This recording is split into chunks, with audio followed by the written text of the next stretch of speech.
이제 저희가 지금까지 어디서부터 근대인가 이런 대화를 조금 나누었는데 그러면 어디까지 근대인가라는 의문이 좀 자연스럽게 떠오르는 것 같아요.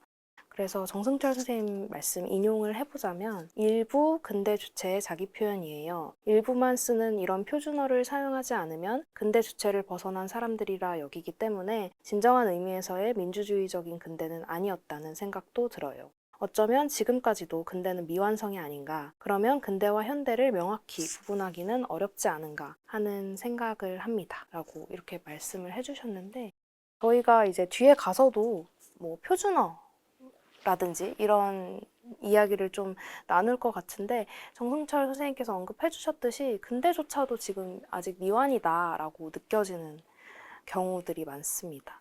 백낙선 선생님께서 한국어에서의 근대적 기획이 아직 미완인 이유로 이제 한자 병용에 대해서도 좀 짧게 언급을 해주시기도 하였고요.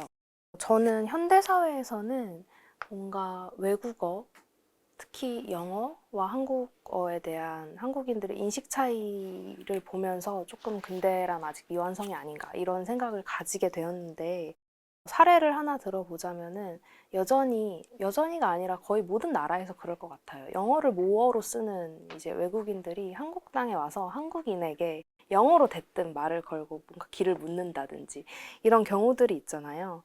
근데 제가 본 이제 주변의 한국 사람들, 저를 포함해서 최선을 다해서 영어로 대답을 해주려고 하는 모습을 좀 보이기도 하고, 그리고 요새 뭐 예능 프로그램 같은 데 보면은 뭔가 영어를 모국어로 쓰는 교포에 대한 좀 이렇게 멋지게 보는 시각을 덧붙인 자막을 이렇게 붙여준다든지 이런 것들을 보면은 그런 경우를 느끼는 것 같습니다. 근데 몇 년 전에 제가 시간이 좀 지나긴 했지만 중국을 방문했을 때 좀 색다른 경험을 했는데요. 제가 중국어를 전혀 못하기 때문에, 말로 전혀 못하기 때문에 이제 좀 정중하게 정말 실례지만 내가 중국어를 못하는데 궁금한 게 있어서 물어도 되겠냐고 이렇게 영어로 말을 건 경험이 있습니다. 근데 대부분의 사람들이 다 굉장히 무례하다, 지금. 중국 땅에서 영어로 말을 거는 사람, 거의 무시했던 게 대부분이었던 것 같아요. 어디 가면 네네, 그런 느낌으로.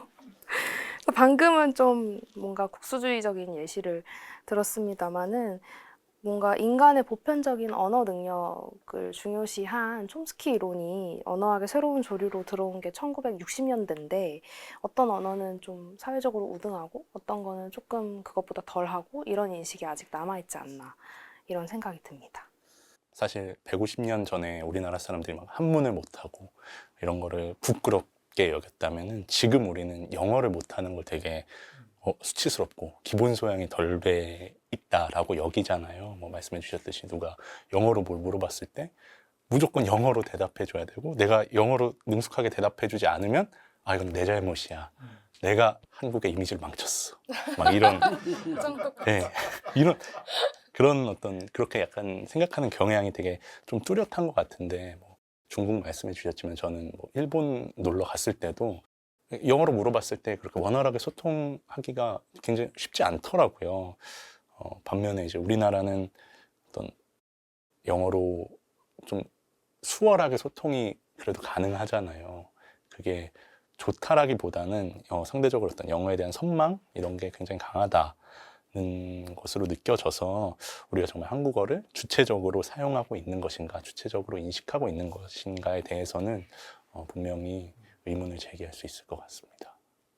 나 영어 선생이었잖아요. 평생을. 그래서 영어 선생 입장에서 말한다면 한국에서 대학도 나오고 한 사람들이 영어 못하는 게 무슨 자랑은 아닌 것 같아요.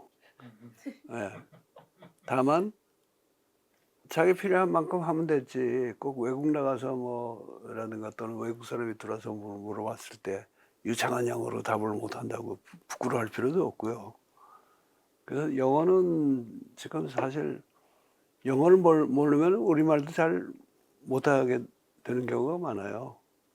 그러니까 그런 점에서는 영어를 우리가 많이 공부해 둘 필요가 있는데 우리 대학이나 교육에서 소위 생활 영어라는 걸 몇 년 전부터 굉장히 강조하기 시작해가지고 옛날에는 문법만 가르치고 뭐 읽기만 가르쳤다 그러는데 정말 외국인하고 상대로 활발하게 회화를 못한다고 뭐 그거를 부끄러워하거나 그럴 필요는 없을 것 같고요. 표준화 문제에 대해서 정승철 교수도 그분은 뭐 해방 후에 특히 박정희 시대에 와가지고 사투리 말살 운동 벌린 거에 대한 적개심이 대단한 분이고 나도 그 점에는 그분의 입장이 옳다고 믿지만은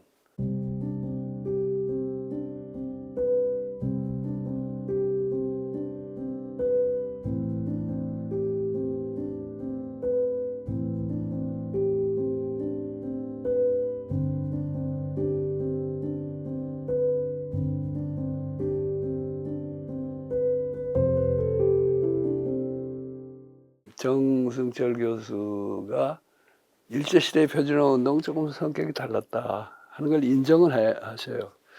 근데 나는 일제시대의 표준화 만들기라든가 뭐 우리 국어 사전 편찬 운동이라든가 조선 어학회 활동 그거에 대해서 나는 좀 더 적극적으로 평가해 줘야 되지 않는가. 우선 개인적 차원에서 보더라도 그분들 다 목숨 걸고 독립운동을 하신 분들이에요.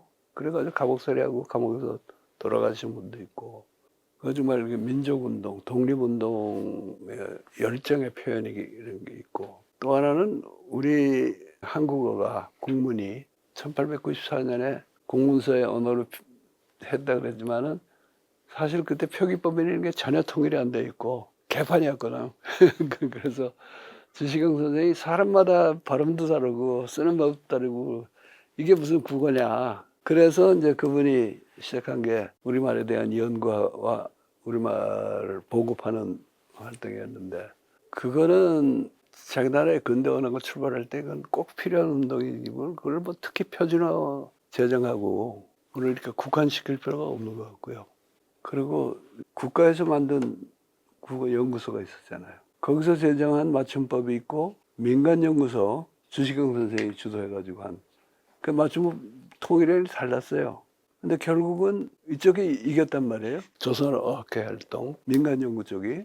그러니까 이거는 무슨 국가의 공권력으로 강제해서 이루어진 그 성과가 아니고 그 후에도 조선어학회라는 게 민간기구아니에요.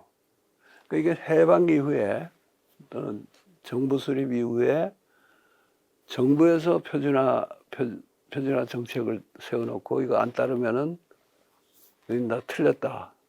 심지어 벌칙을 줄 수도 있고 그런 강제력을 행사할 때하고 식민지 시대의 조선학회 활동은 질적으로 달라요. 그분들은 그런 강제력이 없는 분들이에요. 강제력이 없는 분들인데 정말 독립운동하고 그런 그 주체적인 근대 생활에 대한 민중의 열망을 안고 표준어도 내놓고 하기 때문에 그게 설득력을 가져서 된 거지. 그 사람들이 또 무슨 권한이 있었어요? 사실 조선어학회 활동을 좀 자세히 들여다보면은 정말 감사와 존경의 마음을 금할 수가 없죠. 요즘은 이제 풍조가 표준화 그런 거 싫어하잖아. 특히 강제하는 거. 근데 사실은 국어원이라는 데서 여전히 거기도 이제 많이 완화를 했어요. 그런데 나중에 얘기하겠지만은 외국어 표기법 같은 거 창비는 거기 안 따르고 있잖아.